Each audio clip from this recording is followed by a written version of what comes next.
I mean, there is an ethical question about the bus. The promise to the NHS, was that a promise you were really warranted to make?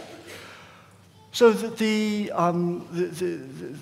issue about the bus and the NHS, one of the myths about that is that it was sort of invented by us and we never had any intention of doing it.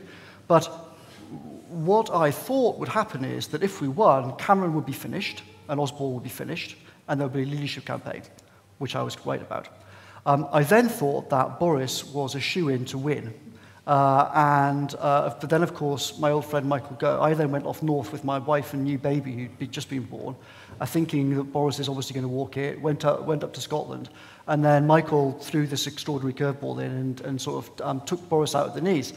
And therefore, Boris didn't end up going in. But me, Michael and Boris had talked about this in private before the vote, and actually on the day of victory in the vote leave office. So when Boris came in on the Friday 24th and punched the air and whatnot, he and I walked into this little room amid sort of beer cans and craziness.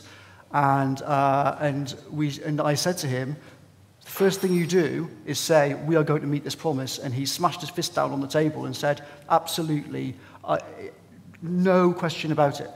And if Michael had not taken out Boris and that Boris had run as leader, I am 99.9%, I am as sure as I can be about pretty much anything, that Boris would have said, I will honour the promises that we made in this campaign. Because him and Michael were very aware of what they'd said, and they were aware of the dangers of them being seen to go back on it. And also, they also had the view that, what's one of the core problems of the Tory party brand going back decades? NHS, and people think, by the way, and I think most people are right, the Tory party is run by people who basically don't care about people like me, right? That's what most people in the country have thought about the Tory party for decades. I know a lot of Tory MPs, and I'm sad to say, the public is basically correct.